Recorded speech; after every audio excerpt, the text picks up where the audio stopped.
Just wanted to come on and say hi.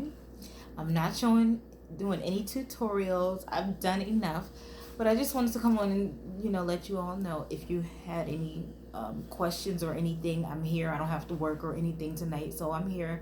Feel free to ask if you want to know anything about any recipes, specific recipes or whatever. Let me know. Um, I may show bits and pieces of what I'm doing, but I'm not necessarily going to show what I'm doing. But if you would like for me to show anything that I'm going to do, and I haven't started anything, I've just been busy with other stuff, I'm just saying.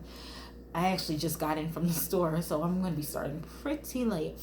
The only thing that I will probably do tonight is a chuck roast, and I'm actually throwing that in a crock pot. Well, not just throwing it in there because it's like a method to it, but that's the only thing.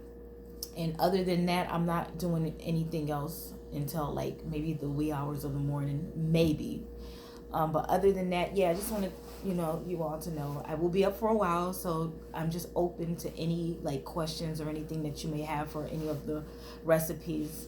So feel free to hit me up, and I hope you're enjoying the holidays. And I will talk to you later. Bye.